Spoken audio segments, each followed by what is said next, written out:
Hello everyone, welcome back to Rolling Solo. My name is Adam Smith. Today we're going to be unboxing Zombicide Green Horde by CMON Games. This one I'm really excited for because way earlier on in my board gaming experience, Zombicide was one of the very first Ameritrash based games that I ever played. Now I did play things like Arkham Horror, like the original Arkham Horror, which is definitely Ameritrash, but in terms of a dice chucking monstrosity, Zombicide definitely fits the bill. It has tons of miniatures inside the game, and really is a very visual experience. So most board games where the thinking is really nitty-gritty, there's lots of strategy like Scythe and even Heroes of Land, Air, and Sea, where there's lots of strategy involved. This is going to be quite a different take on those types of board games where we're going to be going a little bit more simplistic, a little bit more beer and pretzels, a little bit more beginner.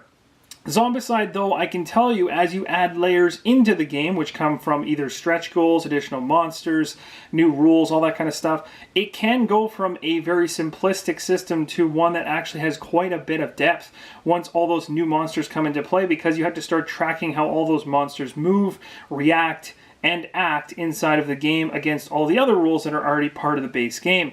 So that's going to be part of the fun. In this beginning of the showcase for Green Horde, which this will be, this video will be the first one where we'll unbox this thing. This is the base game, so exactly what you see in this you can pick up retail. It should be hitting retail stores very soon, if not already.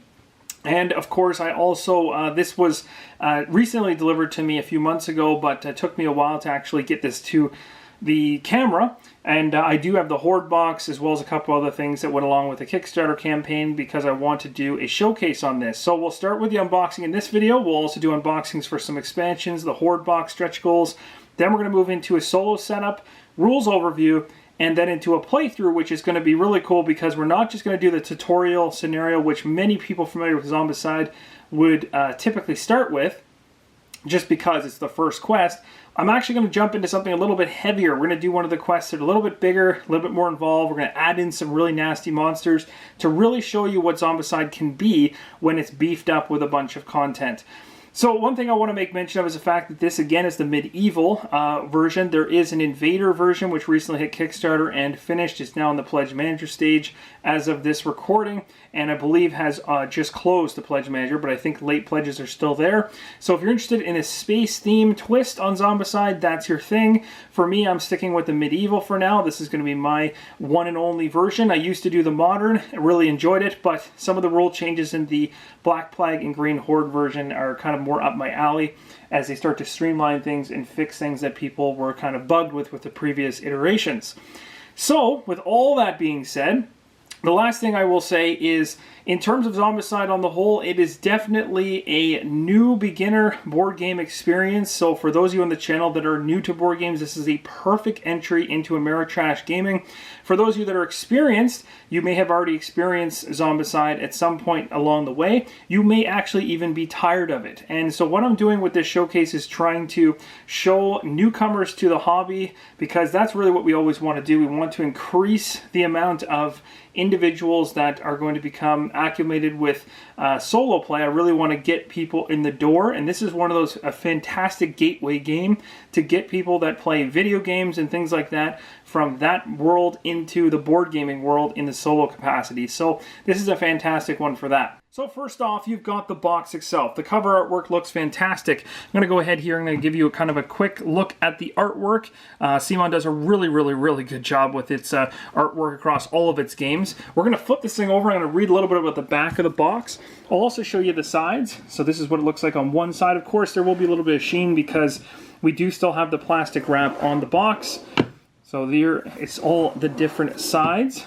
And of course, when you're putting this on your shelf, you can orientate that any way you please. On the back of the box here, we have a nice little rundown of everything inside. Not everything, but most, I should say.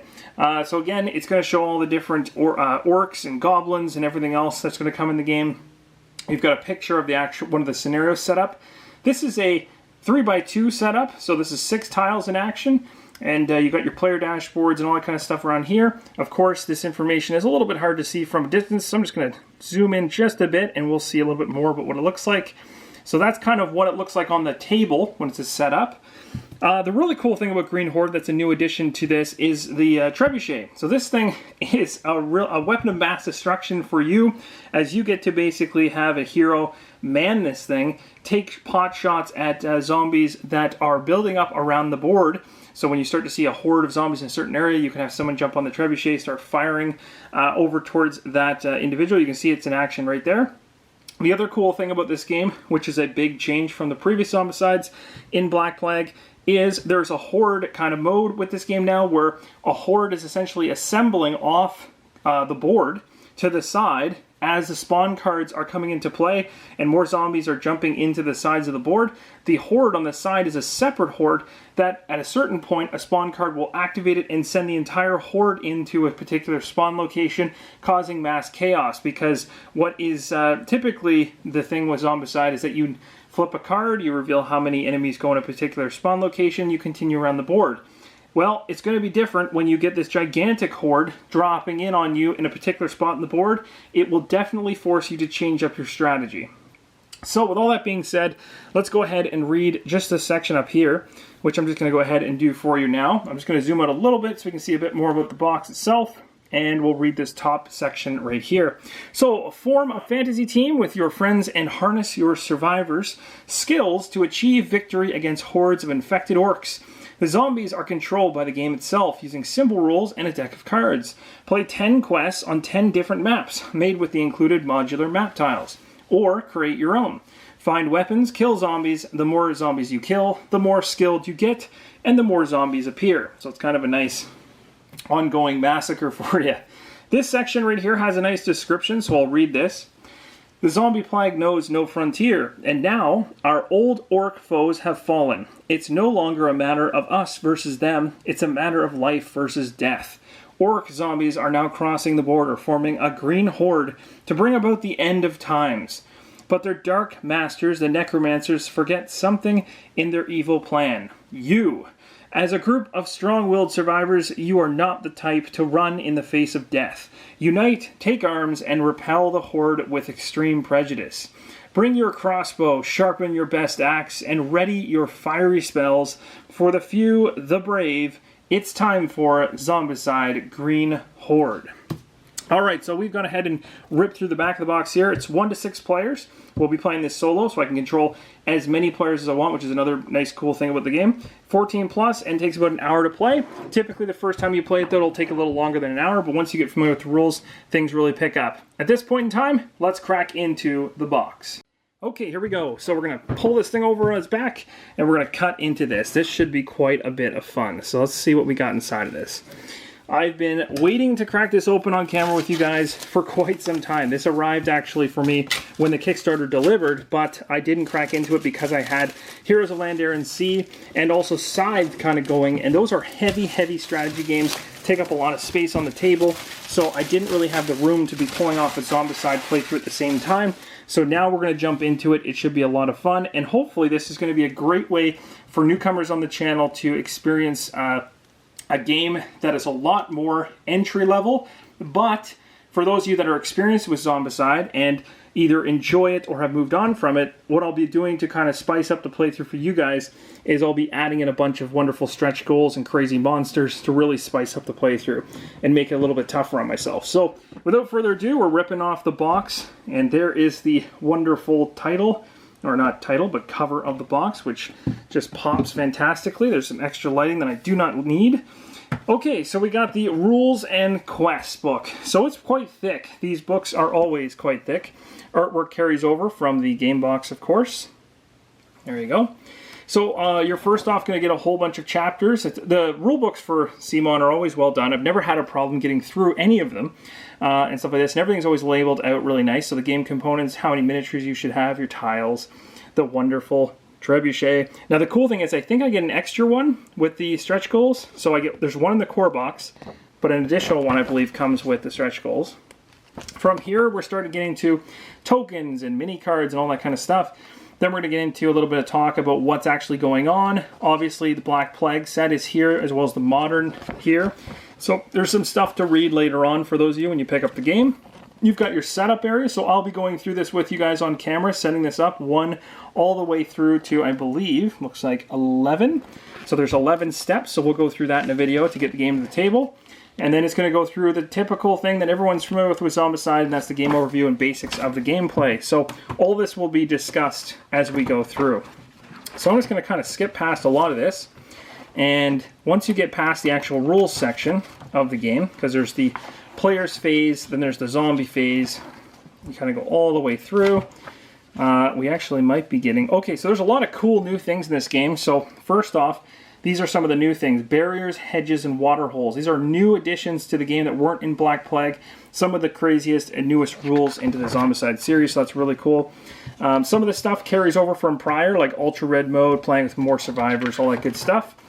And then we get into the quest section. So at about page 40 in, you get into the quest. So every quest is divided into a section that gives you your objectives at the top, your quest narrative to the left, and then of course a breakdown of how to set up the scenario.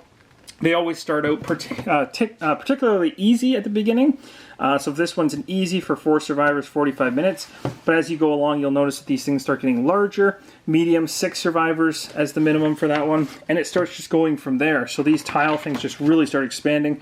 And the time starts going up. We're still at 90 minutes for all of these. But these are still 6 tiles out on this one.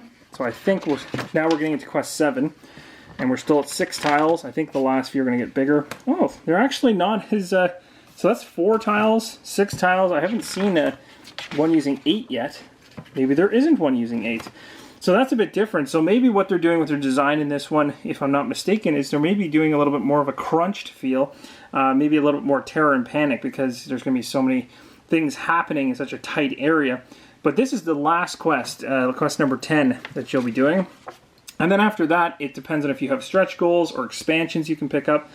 So you got all your skill breakdown at the back of the book. It's going to tell you how all the individual skills work. So we'll be referencing this as we go through the game because some of them have been the same since Black Plague and some of them have been newly added in. So you can see this is now a couple pages deep. And then of course it goes all the way to the back. Some fantastic artwork throughout the game manual as well. And runs about 59 pages. On the very back, there's a game round summary. So this is a nice thing to have sitting on the table. Shows the player phase, zombies phase, end phase, and of course the all-important target priority order based on ranged attacks. So this is really important. So we're going to go ahead and move forward from this, as a rulebook is just a rulebook. So we've got, oh my goodness, look at this. So important, what is this? These new Zombicide figures have broken formation and are fighting in different positions. Apply this sticker to the side of the box to help find their correct resting place. Okay, so this is going to be a nice sticker that we're supposed to stick on the inside of this to help us figure out where they go back once we pull them out. So this is the new design. I believe this started from Black Plague, but this is kind of the new design of the game box. So if you see here, it's kind of its own tuck box. Very, very nice. So when I flip this open, it should have the miniatures inside of it. Yes, it does. Wow. Okay, so this is going to be fun. The other thing I really appreciate about this one is they color toned them. So if you're not going to paint them, there's still differences between the zombies. Like the zombies themselves have a shade now, whereas in the past they weren't like that in the older Zombicide. So now you're at least getting a little bit of color with your guys. So now you can see this particular guy looking quite green already, right? So you don't have to go ahead and paint this, but this is one of the abominations from the game. So we're going to go ahead here, and of course there's the trebuchet. So I'm going to have to move this box out of the way in order to open this. There we go. So here's the trebuchet, so that's pretty cool. Of course it's not an actual working trebuchet. It doesn't swing or anything like that. But you can see that this on the inside moves around. I could be wrong, maybe it does move. I don't know, I'm kind of hesitant to start yanking on it, so I probably won't. I'll look in the rules or in the description of it to see if it moves, but I really don't think it does. So it's supposed to be there for looks and whatnot, but it is cool that this part still moves around. I guess you could pull it out if you wanted to. Might be a little dangerous. But it looks good, quality-wise, looks really nice. All the wood grain pops nicely, so if you wanted to go ahead and try to paint that up, looks pretty good. So you got all your different miniatures in here. You got heroes, of course. So Let me show you kind of a hero at a time. So here's one of the heroes. Again, I'm not going to know the names of any of these heroes, so I do apologize for that, but I can at least show you them. And of course, they're right here, so I could go through those in order to find out, but I'll show you them up close and personal first.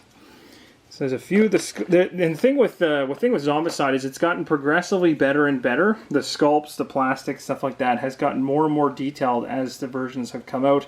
If you take a look at the original Season 1 Zombicide against something like this, the Green Horde, you'll immediately notice the quality difference in the miniatures going way up from the last time. So they definitely jump up. I think Rising Sun was the last CMON one that I unboxed, and I was just really happy with how it came out. Again, what's really impressive about this is look at how thin the swords are here on this miniature, but yet they stay straight as an arrow. So I don't see any bending happening with some of the long swords, which is always a worry, especially when you're talking about Black Plague or medieval times when most individuals have swords, but you can see these swords are straight as an arrow, so quality stuff there. The likelihood of having to straighten those out in hot water is probably not that high. So first off, you got some pegs here and some stands. So these are not anything too special, but they're going to keep track of your color. So if you choose to be purple, then you're going to get all the purple pegs. You also get a purple base for your hero. So that's essentially what those are for. The base game, and this is the retail copy, remember, this is not Kickstarter stuff, comes with 6d6 dice that are red. If you got the stretch goals for Green Horde, there's some green dice in there, I believe, as well. It's kind of like a thank you as part of the stretch goals, and you can also add those on. I'll have to double check to see if those green ones are actually included or not, because I could be wrong on that.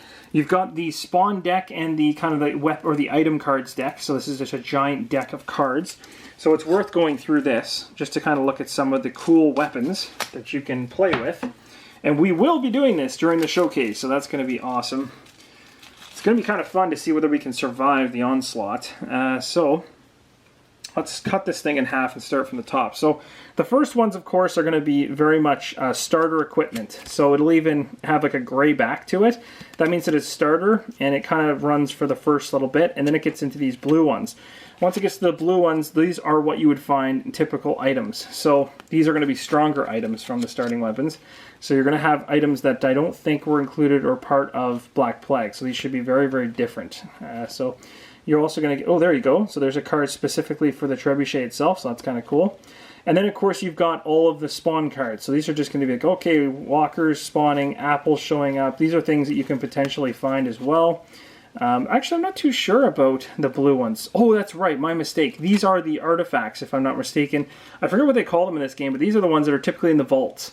So I'm sorry about that. These are not the standard cards you'd find. These are the super powerful cards that are incredible. Like, as you can see, this Dwarven Axe here lets you roll 6 dice and hits on 5+. That's crazy. So I mixed that up for a second. But the regular weapons you may find will come from this deck. These are the things where you'll be searching, generic searches in different buildings, and you'll find all these types of weapons. So crossbows and daggers and spells and all that kind of stuff. So Dragon Bile is really useful because it allows you to set traps where you can destroy and kill off abominations in one hit, which is awesome. Dwarven Hammer. Some of these are really cool. I've never seen some of these weapons before. Some of them are the same, some of them are new. So that's pretty cool. Oh, nice. The artwork's always really fantastic on these two. They're always nice and well done. Ooh. Salted meat. Who doesn't want some salted meat? These cards are almost starting to fall out of my hand, so I'm hoping I don't drop them. There's some pretty cool ones buried in there. Some cool spells. Torches. Torches are very important as well. They help you they aid you in searching better, so that your next search allows you to draw 2 cards instead, but they also allow you to throw torches at bile. So if you throw torches at bile, it ignites it, and that's what can kill off some of these nasty abominations. And then you spawn cards. These are not that exciting. What you're going to notice on the spawn cards, though, and I'll show you this really up close if I can find one, is you'll notice, okay, so this is typically the norm. So you'll normally, in all the other Zombicides prior to this is you'd pull a spawn card based on whatever experience row you're in. For whoever is the highest on the XP track, that's essentially the zone that you're in for what you'd reference on this spawn card. So if someone happens to be XP max to red, you'd be looking at the red section of this card and pulling 7 runners. But there's this little green thing over to the far left, and that now adds another element to the game, if I'm not mistaken, that adds into the Green Horde, which will start assembling outside of the game board. And then at a certain point, if I'm not mistaken, there's cards that will trigger the Horde. So I don't know where those are or how often they come up. I'd have to try keep on ripping through this thing to see if there's cards for them. There's, of course, 1 extra activation. There's Necromancer cards because Necromancers can bring in more spawn points or change them. There we go. Enter the Horde. So if you pull that, that's where the Horde that's been sitting and building on the side of the board will just come flying into that location. So there's actually quite a few of them. So it can build up quite a ways before that happens, or sometimes it just happens multiple times in a row. So that's pretty crazy. Anyway, moving on. We've got, okay, so we got some player cards here. So these are going to give us a little bit of a description of each of the different characters in the game. Okay, so we got the 6 characters out that come in the base game. So Asim is one of them. He's got, he can have a curved dagger in this slot instead in his body slot. So that's pretty cool. These are his abilities, as you can see. We've got Burnin. He's got a dwarven axe, dwarf.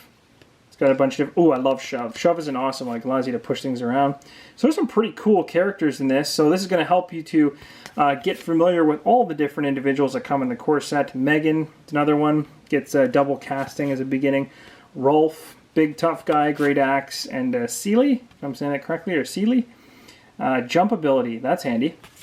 So there's just 6 characters. Again, on the dashboard, they literally, when you pick one, you're just going to pop it in like this. You're going to have all your little stands here. They're going to, or little, all these, whatever they're called, which I'm forgetting the name of now, are all going to poke into these different sections. They track things like what abilities you have unlocked, how much HP you have, and then some extra ones on the side set up there. Of course, your actual cards in hand can be here, and you've got a kind of your bag area here. Now, every single copy of this game comes with, I believe, 6, so that you can have all 6 core survivors in action at the same time. When I do my playthrough, I'll probably be doing somewhere between 3 and 4, I think, because any more than that will just drag the game out. But I should be able to use a majority, and I may not end up using the core ones. I might actually end up using some of the stretch goal guys just to spice it up. Anyway, we've got a ton of miniatures, because that's what this is all about. At the bottom of this box is just littered with miniatures. So underneath this, if you pull this whole section out that we already talked about earlier on, you've got even more miniatures underneath. So some of them have actually fallen out of their positions, so I'm going to have to kind of reset them again. So just bear with me here as I put them back. Don't even know if they're in the right positions in the first place. Probably not. Good enough. So there they are. They're all in their different spots. This guy should be here. This guy should be here. Yikes. I'm not 100% sure. But there is, so you guys know this, on the inside it shows you, at the very back of the box there, shows you the order in which they should be laid out from start to finish. So even though some of those guys got mixed up, I'll be able to use that as a nice reference to figure out where they go. That's essentially it. That is that's all the miniatures, but I did jump past the bottom of the box in terms of the tiles. We don't want to miss out on the tiles because they're pretty cool. So let's throw this back in. I'm not sure how this is supposed to actually go in. I don't know if this sits on top. I don't know. I'll have to figure out where this goes. This cover is supposed to go over something, but I'm not sure what. Okay, so we'll close this up for a second because we've gone through this. And what I'm going to do is I'm going to move it out of the way, and we're going to take a look at the bottom of the box. I almost thought that was the end of it, but there really is another whole section of content at the bottom of this box. And they started with a new insert. These are different. So there used to be these giant cardboard things that would likely fall apart, but they're now plastic, and they basically just rest inside like so and keep everything from moving around. So that's kind of handy. Okay, so in the middle here, you've got a whole bunch of cardboard for all the different tiles in the game. So we're definitely going to take a look at these, and you can see even on the front you've got things like this barricade, you've got the bile here, which you can ignite to kill off the abominations. You've got the spawn points, you've got all the different objectives, you've got some noise tokens, an exit token, door tokens, all that good stuff. So the cool thing is some of those things can be used as with hard plastic tokens. So there are some better tokens that you can pick up to make the game look even flashier, and I do have those for Black Plague, so I will definitely be transferring them into Green Horde, but I do not currently, as of this recording, have the fancy shrubs or barricades that you could have gotten with the Kickstarter campaign, but I am on the hunt to find them. Hopefully for the playthrough, and if not, we'll be using the cardboard ones. But this is how a typical cardboard punch-out looks from CMON. So you got all that there from the first one. Second one actually looks like a carbon copy, except there's a couple extra things in here, a couple extra tokens, but duplications of all those. Now we get to the actual tiles. Pretty cool. So 12R. So there you go. Here's a little bit about what it looks like. Artwork is always cool. You'll see there's water in here now. And there's water has an actual gameplay mechanic built in for it. And of course, both of these are double-sided. There's also shrubs. So that's a whole other thing about crossing shrubs and moving into shrubs where you can move through it and potentially have a zombie be on the other side. You didn't know it was there. So that's a really cool mechanic. So I'm going to start putting these to the side here. Next one is 13R. So we've got some nasty stuff going on there. Some blood spurts everywhere. It looks like somebody was taken out. Really like the shadow effects coming. So you can imagine there's essentially a window there and the window lights coming through and hitting the ground. Looks pretty cool. Opposite side, some really cool fancy outdoor terrain. Looks really good. Like these always pop really nice. They always have good color. And there's like a nice just area full of bags. So I've always liked that about the boards and tiles and artwork that CMON makes, is they always make them very, very pleasing to the eye. I love this like light effect on these tiles. It really just adds another dimension to the whole thing. You've got like a broken down, I'm not sure what that is actually. Yeah, it's just kind of like, well, this up here you got a well, so the bucket has come out of the well and just spilt onto the ground. Just really cool. And then the opposite side of that, totally different look, more of a field. So it looks like it's kind of got the city mixed with the field kind of thing going on. So you got two areas to fight in. Again, another one that looks like it's got a whole bunch of stuff going on, like columns have broken down and cracked all over the place. You can see, even though it's a 2D board, these are shadowed so well they almost look like they're popping up off the board. It's pretty cool. And then if you flip it over, again, more interesting stuff going on there. Like it. I like it a lot. What's this one here? This is 16R. So we've got all kinds of... So that one's actually got like stairs going up somewhere. So that's interesting. That's kind of cool. And then I love these ones. These tiles are really cool, like the outdoor ones. They just look awesome. They pop so nice. And here's another one, some water. You can see the water has flooded these three areas right here. And then over here, oh my goodness, so much blood. So many people have been killed. Got tree stumps and a shed here with a bunch of stuff piled in it. Ooh, this is fancy. So we got a bunch of areas with these little emblems inside of it. I'm not sure what that's exactly for. They're all a little different. You got the water in the middle. Flip it over, you got a really cool, oh, that's nice. Like that. I really, really like the outdoor stuff, or like the stuff out in the field area. That's really cool. So I think I've said that a few times, but it just every time I flip it, I'm like, ooh, I've never seen Zombicide in that type of I've never seen Zombicide in that type of theme or that type of area before. Not really theme, but that type of area. It's just interesting. Forest would actually be, that's another one that'd be really cool. Like this kind of is out in the countryside. It would be really cool to see Zombicide in a forest location at some point. That'd be something that'd be really cool for them to expand into and have like 3D trees and everything else. Like not just shrubs, but like actual trees, and have them become part of the game mechanics. Because fighting enemies in a forest, I think, would be just a really cool area. And they could probably link them in to, now that they have this countryside kind of style along with the city, they could link in a forest pretty easily. It'd be a really interesting thing to expand on. Anyway, that is all of the tiles. So in the core game, you end up getting 4, 5, 6, 7, 8, 9, I think. 9 tiles, all double-sided, so that's basically 18 different tiles that are totally unique. Because, well, 18 different sides. So that's pretty cool, and that's honestly it. That's the entire box. So there's a lot of content. This, again, is the retail version of Green Horde. So if you missed a Kickstarter and you're just looking to pick up Zombicide just to give it a shot or add it to your collection, this is a fantastic option. Again, any of the Zombicides at the base level are going to be perfectly fine. You do not need all the stretch goals that they add in from the Kickstarters. They're nice to have. They do add into the game, probably make it more They definitely make it a little bit more rule heavy, and they also make it a lot more tough. But they kind of balance that out by giving you a dose of heroes, usually a whole bunch of them, that have really powerful abilities to kind of combat that balancing situation with the amount of new abominations that come into play. But if you're just looking for an experience with some Zombicide at a base level, this is a perfect thing to pick up. This or Black Plague are fantastic options, and I'm hoping that during the showcase I can show you kind of how the game plays if you've never seen it before or played it and want to try it out. So anyway, that's going to do it for this unboxing of the base game of Green Horde. Thanks so much for watching, and as always, keep on rolling solo.